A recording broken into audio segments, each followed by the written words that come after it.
Good morning, everyone, and thank you for joining us for today's quarterly market investment update.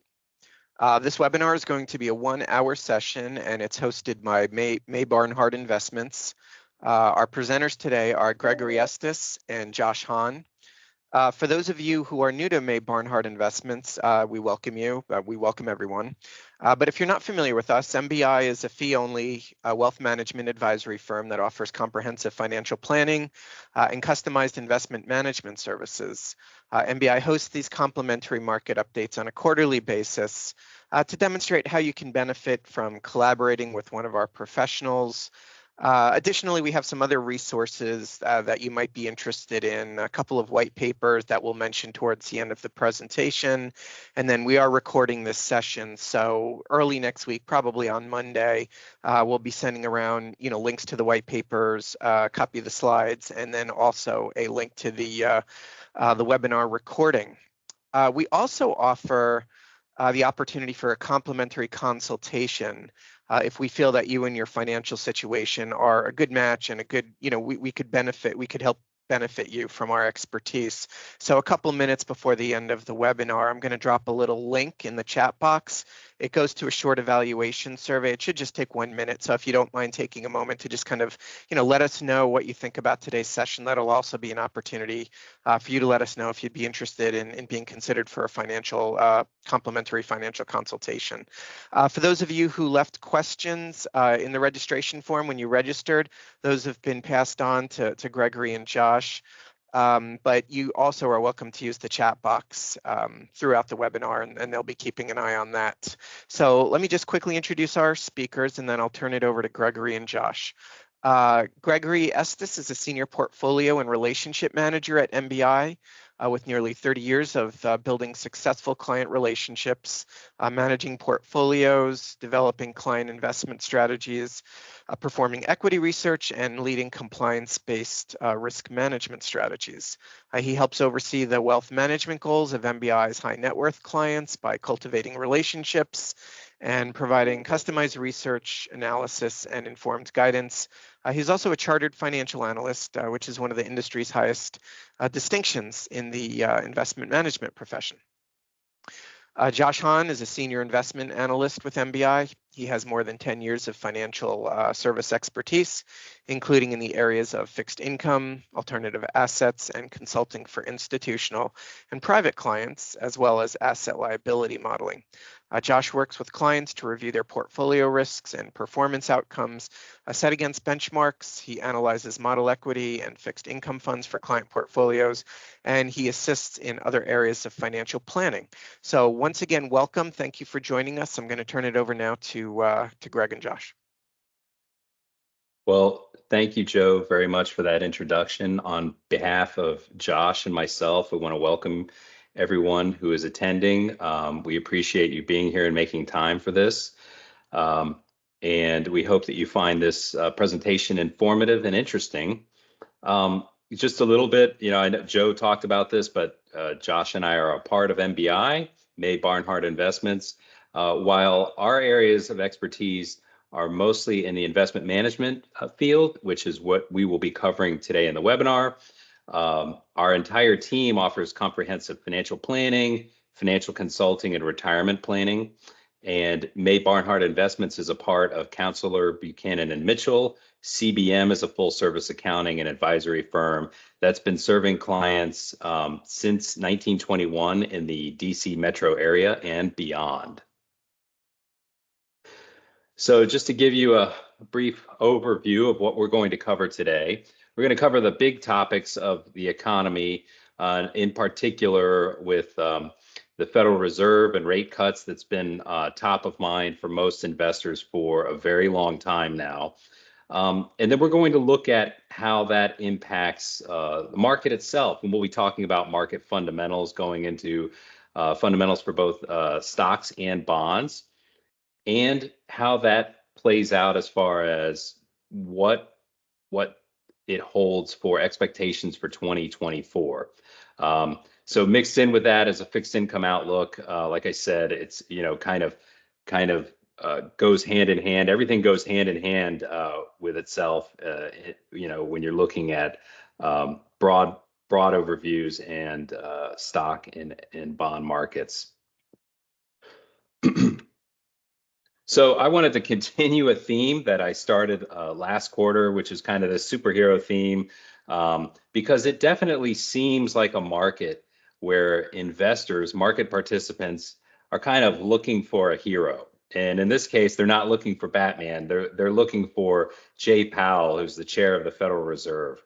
So they're not sending up a bat signal; they're sending up a scissor signal. They want rate cuts, and it's one thing to want rate cuts.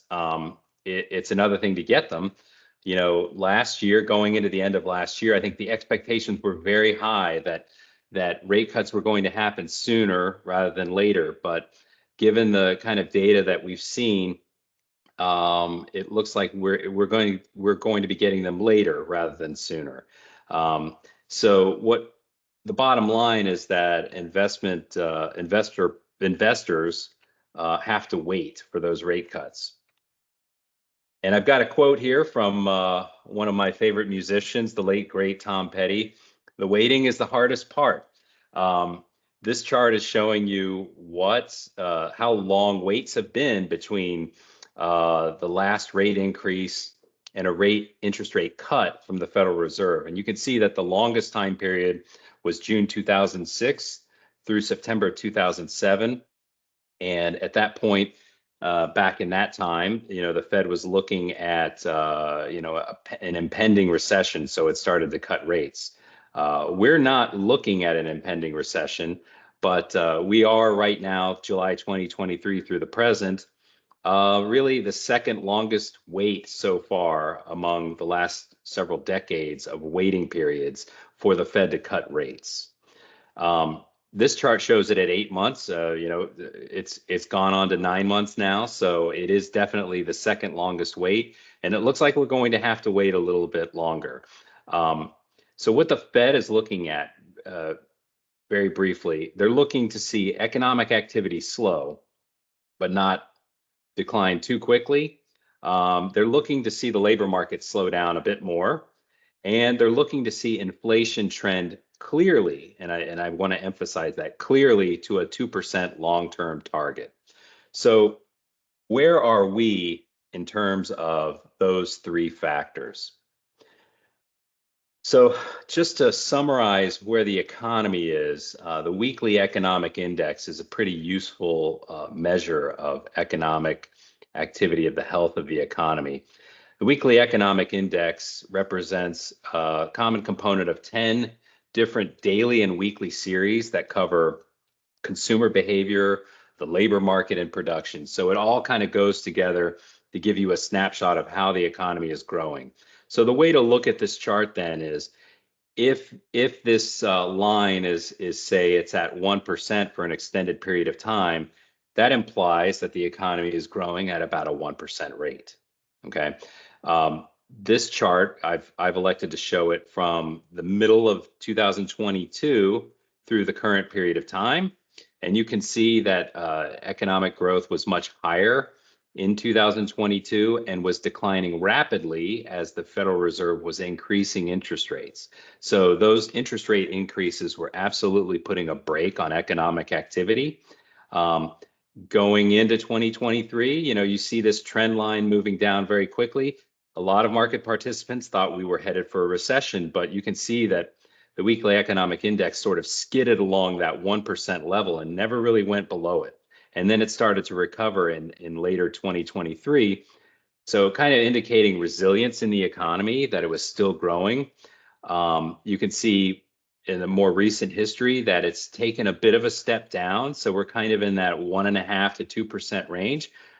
But if you think about it from what the Fed is looking for before it decides to pull the trigger on rate cuts, where we are right now is about the kind of the growth rate that I think the Fed is looking for. So you could kind of, if you were checking boxes, you could kind of say that this condition might be acceptable for rate cuts as far as economic growth. But what about the labor market? That's another component that we need to look at. So there are a few different things to look at. One is job creation, and that's been I just categorize it as very solid. Anything over 200,000 jobs created is pretty good. And that chart on the left is showing you how many jobs are created in every month. The most recent number was 303,000. That's pretty good. That's not exactly a cool labor market. It's pretty robust. It's lower than it had been in 2022, but that was a pretty high rate of job creation. Um, Combined with the job creation numbers, though, you can see in that unemployment on the chart on the right, it's picking up a little bit. It has been skidding along kind of a 1969 low, so a multi-decade low, and it's picked up just a touch at 3.9% unemployment. I would say that, market watchers, Fed watchers probably would be a little more comfortable. It sounds kind of odd to say this, but a little bit more comfortable with a little bit higher unemployment rate, but it is moving in the right direction. I haven't mentioned wages. Wage growth is an important part of measuring how the labor market is doing. And if wage growth is too high, that would imply the labor market is still too hot to cut interest rates. Right now, non-farm private payrolls are growing at about 4.1% in terms of wage growth. That might still be considered a little bit too hot to be taking immediate action. So again, I think the Fed is waiting a bit to see the labor market cool just a little bit more before they're comfortable taking action with rate cuts. And then last but not least, the most important component itself is in the inflation number. What is the inflation measure? This chart is showing you the Fed's preferred inflation measure. Personal consumption expenditures, or PCE, is something created by the Commerce Department. And this is a core measurement, which means they exclude food and energy. Even though we all spend money on food and energy, the Federal Reserve likes to exclude food and energy because they tend to be more volatile, and it's harder to see trends when you're including those in the mix. So this red line is showing you the percentage growth in inflation year over year.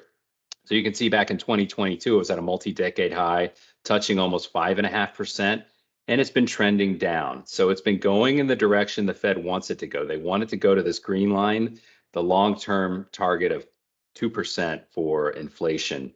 I've included the blue line as well. That is the federal funds rate. So you can see that increasing the blue line was increasing because the Federal Reserve was responding to really high inflation numbers, a little bit behind the curve, but nonetheless, bringing that rate up in a very quick fashion.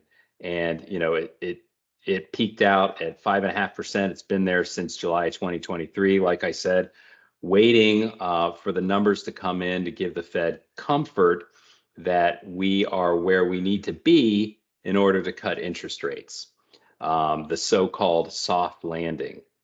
Now, if you were to look at this chart, you would say, well, this looks pretty good. It looks like things are headed in the right direction. Why is the Fed kind of waiting more? Well, there's other measures out there, and another big inflation measure is CPI. CPI differs from PCE. It's created by the Labor Department. It is the Consumer Price Index. This is probably the one that people have heard of more than personal consumption expenditures. This one, you can see core CPI right now is positive 3.8%. So growing at a 3.8% rate. That's significantly higher than PCE. They're not exactly kind of jiving with one another. So the fact that this one is higher and it's coming in unexpectedly higher kind of, I think, gives the Federal Reserve Committee a bit of pause about pulling the trigger on cutting rates. And a lot of Fed watchers understand that until this number kind of comes down into a trend that's more closely resembling the PCE, the Fed is going to hold off on cutting interest rates. I have included PPI, that's a producer price index, in as well. This is a different inflation measure. This is measuring average change over time in selling prices received by domestic producers for their outputs. So for goods and services, this is kind of like input prices for them. And you can see that that was very, very high, but has come down since and is in a much more manageable level. Why is PPI important? Well, it tends to give you a forward view of maybe what end user prices are going to look like down the road. So that one's more positive, but the fact that CPI remains elevated, I think, is part of the reasoning why, we've moved from a mindset of back in December 2023 that the Fed might start cutting rates in March. Obviously, that didn't happen. Into sometime later in the summer, move from June to July, maybe in the fall. No one's exactly sure. It's really dependent on these numbers getting to a point that gives the Federal Reserve comfort that we are in a good spot and clearly in a good spot to make those rate cuts. So I do want to shift gears and talk a little bit about 2024 as an election year. Obviously, this is a big year. It's a presidential election year. This chart is interesting. It goes back to 1950, and it categorizes every period of time into one of four categories. So what it does is it looks at the beginning of December through the end of November. That's one full year period, and it categorizes them. Year one is the period of time right after a presidential election, so the 12 months after the presidential election. Year two is the year leading up to midterms, so when all of the House of Representatives is reelected and a large part of the Senate is reelected or goes up for elections. And then year three after the midterms, and then finally year four is the big one. That's the lead up to the presidential election. And what you see is the range in returns going from the left to the right, from the orange to the green bars, that the period of time leading up to a presidential election has the biggest variability. And I don't think anyone is surprised by that when there's so much going on, which is, in a presidential election cycle. There's so much news. There's a lot of policy, sometimes a lot of different policy proposals that get thrown out. That leads to a high variability in possible market returns. And in this case, market return being the S&P 500. But you can also see that the next biggest year of variability is year two, the lead up to midterm elections, with years 1 and 3 being smaller variability. A couple of notes to make here. The first is that every period of time shows positive returns, and that shouldn't surprise you because over a long run rate of 70 years, the market has gone up over that period of time. So you should expect to see positive results in it on average. Another point to make is that the fact that the minimum return in the presidential election year was close to 40%. Well, that happened in the 2008 presidential election cycle, and you might remember there was a little thing called the Great Financial Crisis that was really driving that. Maybe not necessarily the presidential election, although everything was tied in together, and certainly that great financial crisis did have an impact on the presidential election. So let's look at it a little bit differently for the 2024 election year. What we're showing you here are the different sectors and how they've performed. Have they outperformed the S&P 500 index, or have they underperformed it? And by which presidential election year, and then color coded, to show you whether it was a Democratic victory or a Republican victory in those periods of time. And there are a few interesting takeaways from this. The first that I see is that healthcare has underperformed the most of any sector in a presidential election year. And it has been pretty evenly distributed between whoever got elected. It didn't seem to matter. I think you could surmise that healthcare is a bit of a punching bag in an election cycle, and probably there tend to be a lot of policy proposals. They may not come to pass, but a lot of policy proposals that are definitely healthcare related. Those lead to higher levels of uncertainty. Market participants don't like uncertainty, so that could kind of explain some of the underperformance versus the index as a whole. Energy, on the other hand, seems to perform very well in a presidential election year. You know, kind of hard to give a great reasoning for that. You can see that more often than not, there are Republican election victories that coincide with those outperforming years for the energy sector. Another interesting point, I guess, is that the technology sector does appear that it underperforms a bit during presidential election cycles. Now, past performance is no guarantee of future results, but it is an interesting thing to note. On the flip side, communication services has done very well. And if you think about communication services today, it's not just your AT&Ts and your Verizons. There's other more technological oriented businesses there like Meta and Alphabet that are included in communication services today. So, tech has kind of gotten split off from where it used to just be in the tech sector to being somewhat also in the communication services sector. So how have equity markets been performing? We're looking at Morningstar style boxes. These are the classic Morningstar style boxes, and I'm showing you 2023 on the left and the first quarter of 2024. And the way to read style boxes, the top row are the large cap stocks. And this is all US. So the biggest companies are in the top row, the mid-sized companies in the middle, smallest on the bottom.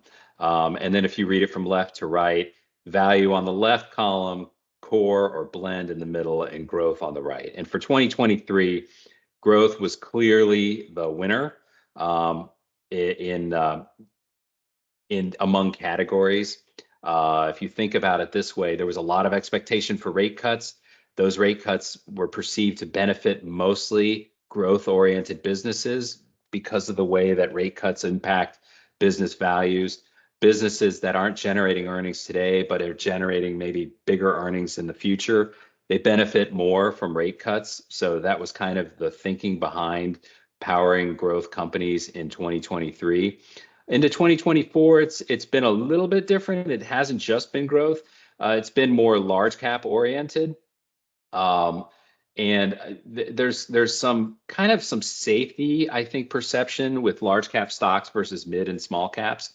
And that certainly can make sense, but you can see that core large cap actually led for the first quarter. Now, a lot of things have changed in the first quarter since since this style box was dropped. As a matter of fact, through the first quarter, for example, the Russell 1000, this is large cap stocks. This is an index of large cap stocks. At the end of the quarter, it was up 10.3%, so a pretty good return. But through the end of just recently, it's only up 6%. So like within the last day, it's come down about, that's about 4.3% decline for the Russell 1000. Mid caps ended the quarter up 8.6%. Now they're only up 2.7% through more recent history. Small caps likewise up about 5% through the end of the first quarter. Now they're down about 2%. So there's been a big shift. International stocks, everything outside the US, they were up almost 5% at the end of the quarter, and now they're flat. So they're back at about a 0% return through most recent history. What's going on? Well, we've already talked about rate cuts. The market is reassessing when those happen. And there, in addition to that, there's also been, obviously a huge conflict in Israel, which is potentially expanding in the Middle East. That's something to definitely keep our eye on. That has coincided with increases in energy prices. So oil price per barrel moved up to about $90. Usually when you get to about $100 a barrel, that definitely can put a brake on economic activity. Since it touched 90, it's come back to about 88, but I've seen estimates that the conflict in the Middle East It's probably adding like $5 to $10 in the price per barrel. So it definitely has had an impact. Um, but getting back to the idea of rate cuts, I think the market is gotten so focused on rate cuts, it's almost become like an easy button. Like if the Fed just cuts rates, everything will be great. Yes, rate cuts are very powerful. They spur economic activity. They can increase the value of businesses because of the way that businesses are, the valuation models are made essentially. But that's not the only thing out there. There's also the idea of the fundamentals of business. Why do we invest in stocks in the first place? We invest in them because we want to own a business that is generating earnings or that we think will generate earnings and that those earnings will grow over time, that the business value will increase over time and our stock price will go up. So that's really the core idea behind investing. Um, so what drives kind of the fundamentals of businesses? It's their earnings growth. So what I'm showing you here are the last 3 calendar years, 21, 22, and 23, and then an estimate for 2024. So there's two different categories. The Russell 2000, those are the greenish bars. Those are the small cap stocks. And then the gray ones, the Russell 1000, are large cap stocks.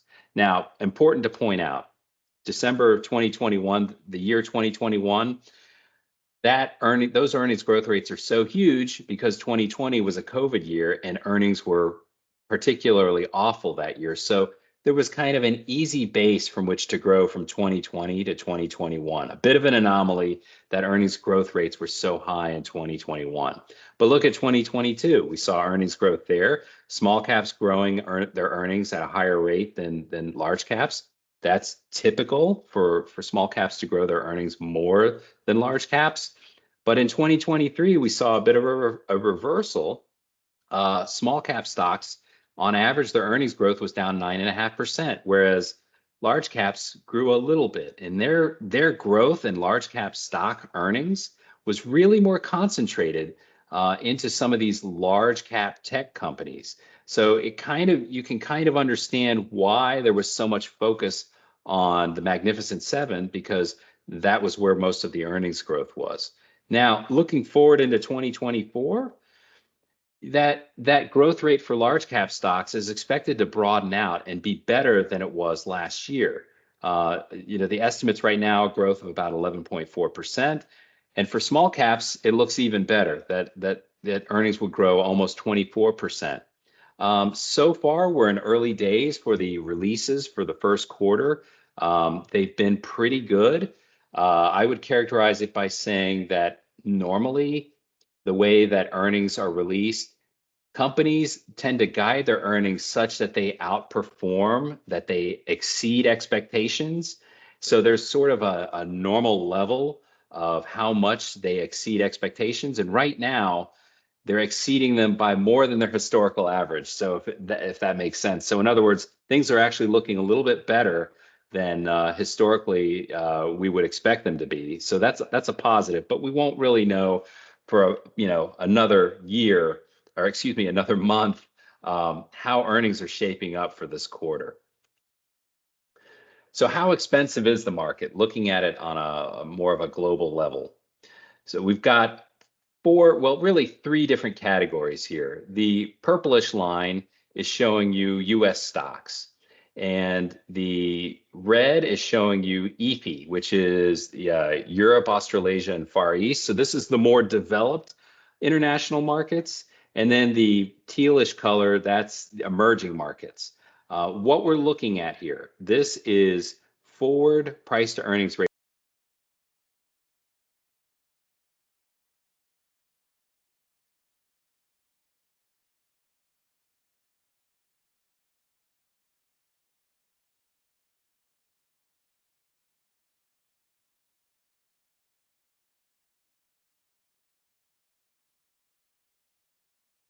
is the US.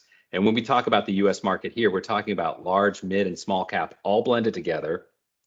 It's trading at about 21 times next year's earnings. So that's about the level. It's been higher than this. It was higher than this just a couple of years ago. But it's, historically, it's at a pretty high level. The developed international, the red, is definitely lower than that. It's significantly lower than that. Incidentally, the blue line, that's everything all combined. So you can kind of see that the US market is above average. The red, the international developed, is below average. And then the emerging markets are even below that. So if you're more value oriented, you might be looking for opportunities in more developed international markets. But you may also be looking at these emerging markets. Now, what is an emerging market? A way to think of emerging markets are maybe the market hasn't been around quite as long as some of the more developed markets. Regulations may not be in place that protect investors in the same way. So it's a little bit more, it's become kind of a category unto its own, but emerging markets are tend to be newer markets when it comes to trading. They also tend to be more commodity oriented. So if one were looking in the emerging market sector, we do want to point out kind of a note of caution in emerging markets. The emerging market index, MSCI has an emerging market index. The biggest component of that index is China, which makes up more than a quarter of the emerging market index. So this is a big deal if you're looking at emerging markets, because if you're getting some kind of index-oriented emerging market fund or ETF, be aware that it could be heavily invested in China. Now, you might ask, why is that such a big deal? Well, the big deal is that China's been having some problems lately, and they've been kind of big problems. So I'm showing you a couple of charts. One of them is the fixed asset investment. Fixed asset investment is kind of like what your economy is investing in to provide for future growth in that economy. So it's a very valuable measure. And it's got blue bars that show you the official releases from China's National Bureau of Statistics. And those look very smooth and very nice. But what they don't do is they don't really revise their releases. So I'll give you an example. I talked about the labor market in the US. When we came out with the January jobs numbers, they were very high, okay? They were surprisingly high. They were at about 350,000 jobs created, which was pretty significantly high. Then the next month came out. The government releases data for February, but then they also go back and revise the information for January. They're like, hey, we were a little bit off here, so we're significantly revising it down. It's more like in the 205,000 jobs created. So it gives investors some idea of what's going on, right? If the numbers aren't exactly right. The NBS in China, they don't do that. They just tell you what the number is, and then they move on to the next period. So as an example, in separate reports, the NBS put out fixed asset investment levels of 57 trillion yuan in 2022. And then later on in 2023, they said it was 50 trillion for fixed asset investment in 2023. So then they just said the level of investment grew 3%, but in actuality, if one were paying attention, it's actually gone down 12%. The fixed asset investment in 2023 is 12% lower than it was in 2022. So that doesn't bode well for future economic performance when you have that big of a decline in fixed asset investment. Likewise, on the right, just showing you real economic growth has been declining. We've been, for the longest time, the idea behind China was high growth. The economy was growing very strongly. This is a good place to put money. It's been declining, and it looks like a continuing trend. So this is just to let the buyer beware when it comes to emerging markets. If you're looking into them, just pay attention to the ETF or fund that you might be using and how exposed it is to China. Okay, I'm going to close out by just mentioning the asset quilt, the importance of diversification. And the way to read this chart, you look at columns. So you start on the left and you see 2013, and it's going to rank each asset class by how it performed that particular year. And then you can see each year going forward to the year-to-date number on the far right. a couple of big points to make here. One, it does look like large cap has performed very well over the last several years. I think it would be imprudent to assume that large cap simply outperforms all other asset classes permanently. It is important to maintain diversification because if you look at this chart, it's speckled, right? It's not just striped. So the order and the ranking of these different asset classes does change over time. So it is important that you have proper diversification in your portfolio, that you're not simply putting all of your eggs in one basket. Okay, I've gone on for a while. I'm going to flip it over to Josh, who's going to continue talking about the equity markets and get into fixed income markets as well. Josh? Thanks, Greg. So like you mentioned, extending this equities discussion a little bit further before we move into bonds. Typically, when we discuss stocks, we look at them from two different criteria. The first being size and the second being their style. The size of a stock is pretty self-explanatory, right? Looking at the previous slide in our asset allocation quilt, for example, in that instance, we have the domestic stock market divvied up by large cap, mid cap, and small cap. Style, on the other hand, refers to value versus core versus growth. Value in this instance refers to usually more mature companies, companies that pay higher dividends, that are trading at a more attractive price usually. And growth companies, on the other hand, are younger, growing faster, and they also rely on that growth for their earnings instead of dividends. Not only that, but we also divvied it up by another factor that may not come to mind at first, but that factor is domestic versus international stocks, right? We break that out for performance purposes. Greg was talking about emerging markets earlier, but that's another way that we divvy up these stocks when we talk about them. But for investors, it can be helpful to assess stocks by not just their size and style, that we can do over time, but also by different sectors. And this is just a way to slice up the total stock market in different ways and analyze them in different ways as part of your analysis. Maybe get a different picture of your portfolio, for instance. And I wouldn't be surprised if a lot of our attendees also look at their portfolios this way, divvying it up by sector, not just large cap, small cap, mid cap, etc.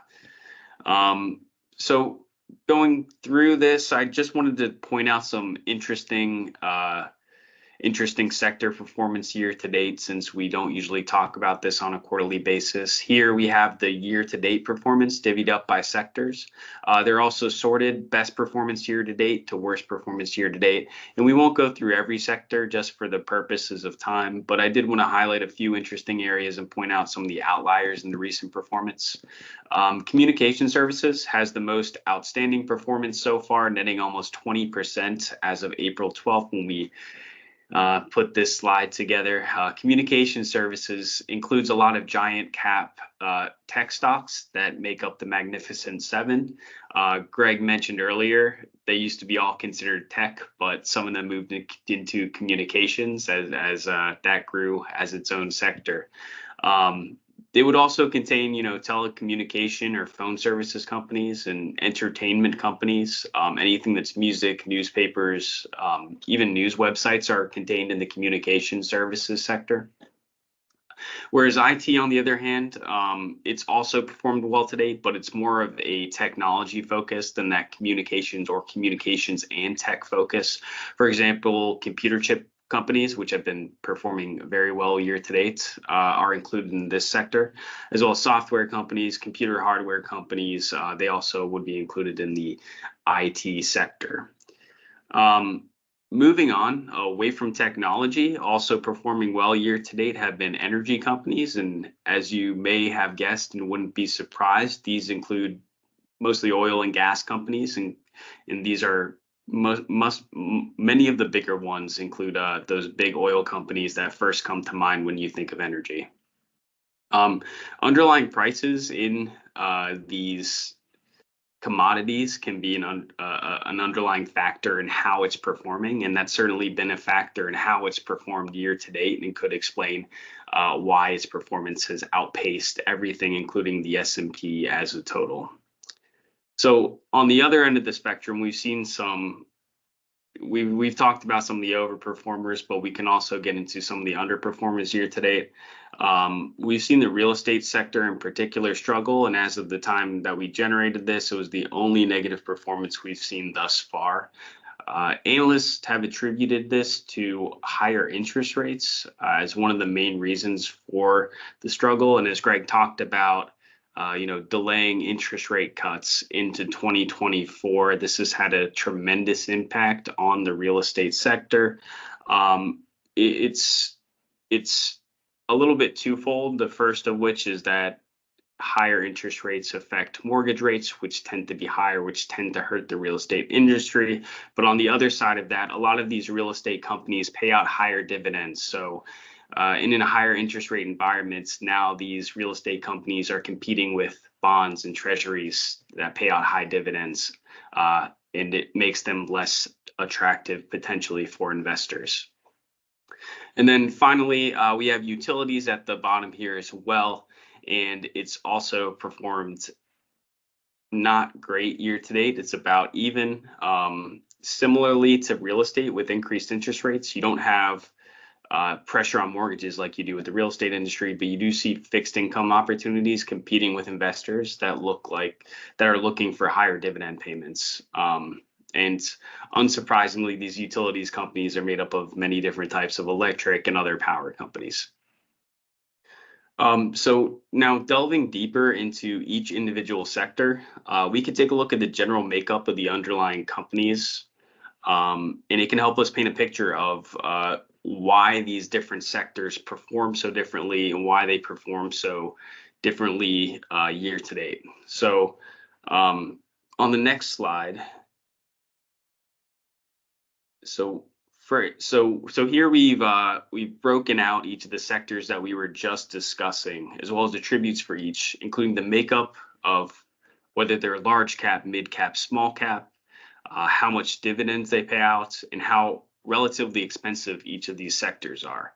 So starting with the communication services that we were talking about in the beginning, we can see approximately 85% of the communications index is large and giant cap stocks, while only 15% are made up of small and mid-sized public companies.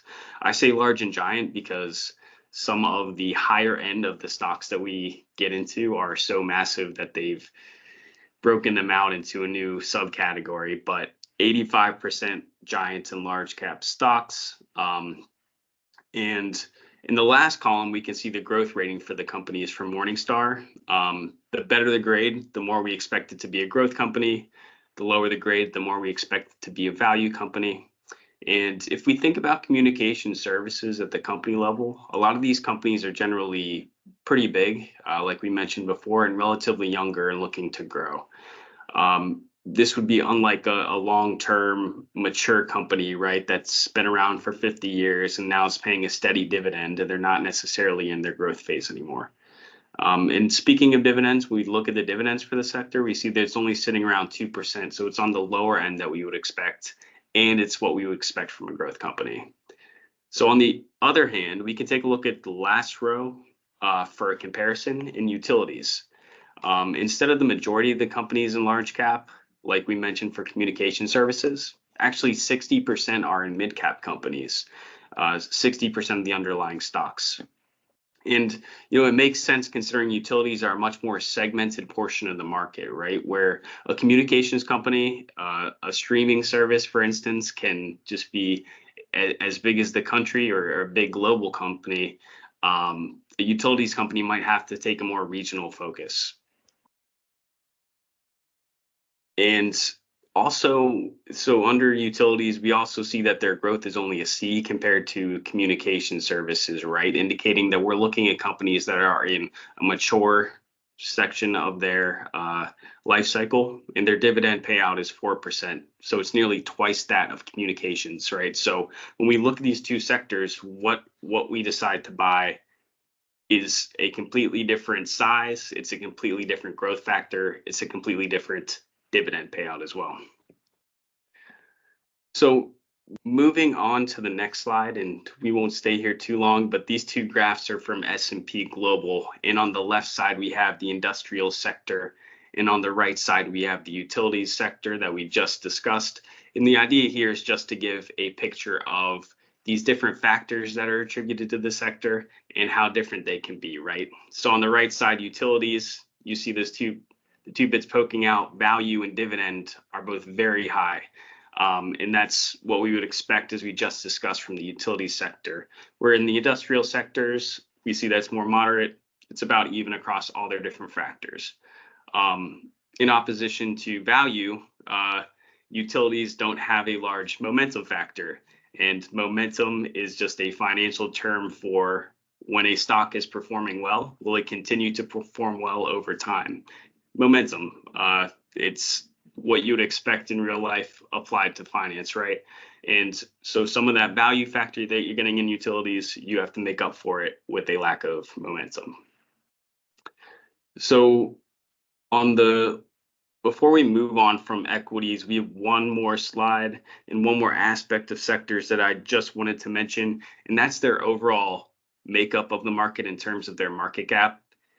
It might be a little difficult to see, you have all these tickers for these different sectors and think that they're the same size, but they're actually very, very different in size. And if you're adding something to your portfolio and you're thinking about adding them in a similar weight, that you have to take this into account in terms of how big each sector is, right?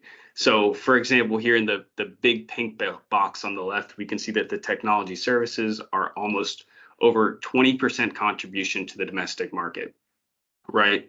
But on the right side, utilities that we keep going back to, the little purple box, it's only 2% of the total market. So if you're purchasing sectors and you're purchasing technology and utilities of the same amount, you're actually overweighting as a portion of your portfolio, the utility sector, because of how small it actually is. So that is enough on sectors. Let's move on to fixed income while we have time here and go through this a little bit before we get into questions. Here we have our usual graphic that's displaying fixed income returns since our last quarterly market discussion. Overall returns have been flat, largely in part to recent economic data that's come in, as Greg mentioned earlier, as well as expectations about how the Federal Reserve might move rates. So in the first row, we have our aggregate domestic bonds, and it's really what we use for the benchmark for domestic fixed income. So it includes longer fixed income, shorter fixed income. It'll include the government bonds as well as corporate bonds.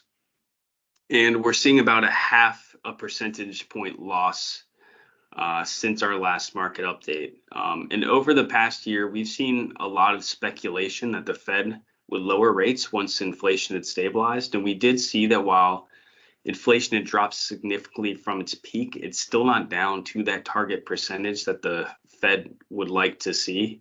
And additionally, the economy, it continues to hum along, right? We haven't seen too many signs of weakness as of late. And Jerome Powell and company might feel that we're indeed going to be higher for longer. And if we're going to be higher for longer, yields have increased to reflect that. As we've discussed before, T-bills, which is the second row in the graph here, they continue to be attractive in the short term. On one hand, we tend to caution against being in cash, which is what we would consider T-bills, which are short-term government bonds, for too long. But over the past few years, some investors have seen some really tremendous success in fixed income, investing in short maturity fixed income. And as the Federal Reserve extends and rolls the date of dropping rates further and further into the future, they continue to be attractive. Next, high yield corporate bonds, that's going to be the fourth row on here. They tend to correlate with the stock market more than others. And as you can see, we've seen a small return year to date. And given how equity markets have performed, that's not too surprising, right? That being said, you do get a lot more volatile returns than T-bills, for instance. So, for our clients that need funds in the short term, we're not necessarily recommending this asset class to them. And finally, we've got the 10-year, and it's the longest maturity on here and has been the case over the last 2.5 years, we've seen really big volatility and big losses in the longer term bonds. Moving on to the next slide, we can see that, some of these, this is just a chart of what the current yields are for a product that you could purchase. On the left side, it's going to tell you what sort of instrument it is, and up top, it's going to tell you the duration or the maturity of the fixed income. And we can see that some of these treasury rates in particular have gotten quite large, especially on the longer duration securities. So looking at the 10-year yield, for instance, it's 4.7% almost. And a month ago, we were discussing, we were surprised and just talking about how rates were hitting 4.5%. Meanwhile, some of these short-term treasury rates continue to yield 5.3%, 5.4%. One thing to point out that we point out to clients and some of our financial planning clients is that if you have a savings account or a CD, for instance, it might make sense to take a look and just make sure that you're getting rates that make sense. Some banks might offer you a small yield, or they might try to, I don't want to say take advantage of the situation, but they might leave interest rates really low, and you might not be getting a lot of money on your cash, where other banks or T-bills or other securities might be yielding higher for about the same risk.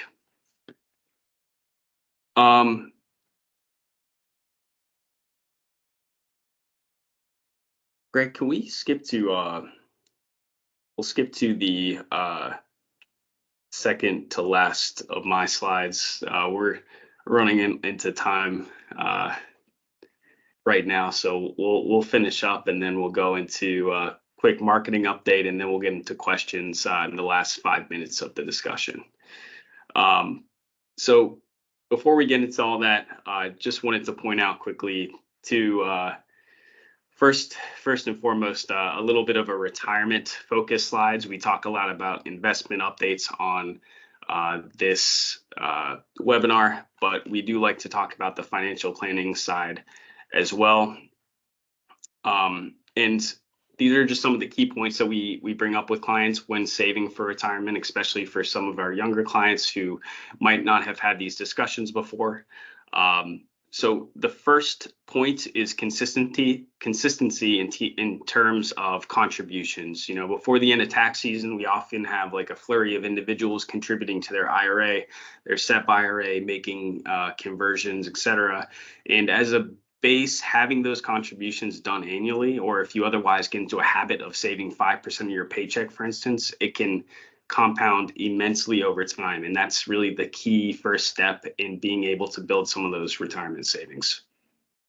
And right below contributions, another huge point we emphasize is portfolio diversification. We saw earlier how international stocks have been underperforming recently. So if an investor had primarily international, they might be kicking themselves for not diversifying over the past decade. Greg showed our really nice asset quilts and showed how diversification can benefit year to year. For those of you that can contribute to a tax advantage account, we typically recommend it. I will say that if you couldn't contribute previously because of your age, but you're still working, take a look, because that might not be a limiting factor to you contributing anymore. And there's also some possibilities where if your spouse works, you also might be able to contribute to a fund. So even for those of you who don't think you can contribute to a taxable fund, talk to your financial advisor to see if that's actually the case. Next is rebalancing. We rebalance our client portfolios periodically. The math and the methodology behind rebalancing, it's really hitting two key points. One, you can take advantage of the selling potentially overvalued asset classes, whether that be large growth, for instance, depending on how you organize your portfolio, and purchasing undervalued securities. And then second, it can prevent one aspect of your portfolio from growing too large and making your portfolio either too risky or too conservative for your preferences. When making purchases and sales, also make sure to remember transaction costs, which is not something that sometimes traders take into account. Some investors and some traders, might think that they're profitable, but after taking into consideration transaction costs as well as your taxes and your capital gains, they might not be profitable. Short-term capital gains versus long-term capital gains can be a huge factor in whether or not that's the case as well. And then finally, make sure you revisit your portfolio and determine whether you need to adjust anything to meet your goals. For instance, do you need to contribute more to meet your goals? Do you need to take more risks, or maybe you're overfunded and you can take less risks in your portfolio as you reach that retirement age? Just some things to consider. Hey, Josh, I'm going to jump in here for a quick second. I'm going to put in the chat box a short evaluation form. So if attendees could take a quick minute to complete this, let us know what you thought of today's webinar. We would really appreciate it. Thanks. Yep. And I think we can go to the marketing slides. So when marketing sends this out, Joe will send this out with a link as well,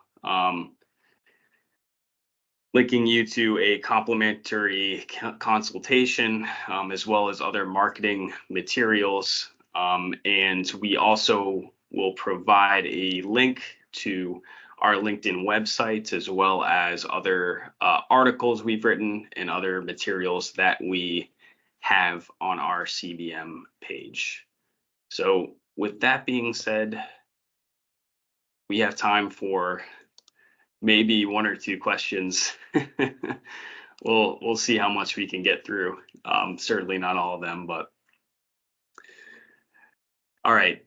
This first question comes from Joel. Please comment about Russell Small Stock Index. Most of the total gain, he believes, come from two stocks. For example, 1/3 is the index, then not a broad response to small stocks. Greg, you have any insight, or you want to take that one? Sure. So the two stocks that made a kind of a splash were Super Micro and Micro Strategy. And these two stocks right now combined add up to about $84 billion in market cap. Normally, when we think of small caps, we think of something in the $2 to $5 billion range in market cap. So they are way beyond the size. That's a large cap stock. I mean, that's going past mid cap.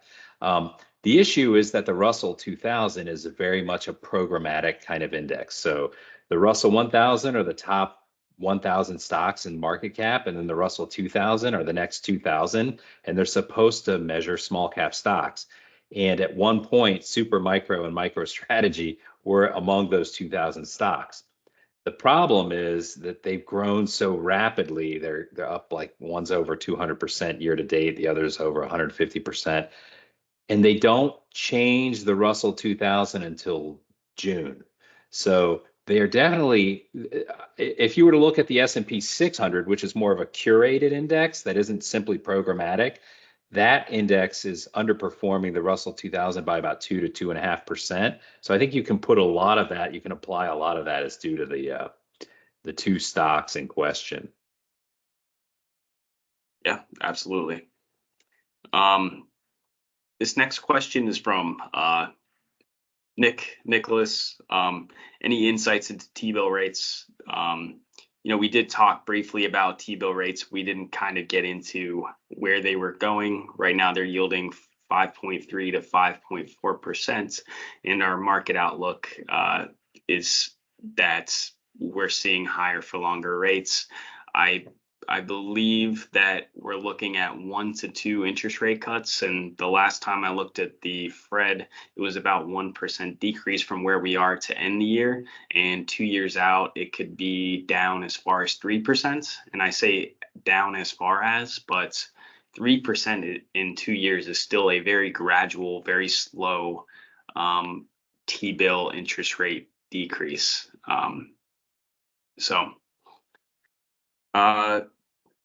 Let's do one last question, Greg, and then we can call it. This question is from David. How does the election play into the markets? I think you'd be great to answer that one. Like we kind of pointed out, the election makes markets more volatile, and it's not necessarily the outcome, because in the past we've shown that the result doesn't seem to impact the markets very much, at least in the immediate aftermath. It's just the lead up to kind of the circus of the election itself, and various things are thrown out there. And I think those various things that get thrown out there, whether they're policy proposals or maybe saber rattling or something like that, that causes the market to get a little bit worried, and higher levels of uncertainty lead to volatility in markets. So that the election will lead to more volatility in the market. All right. I think that's time. Thanks everyone for joining us, and marketing will be reaching out with the slides if you request them. So thank you. Have a great week.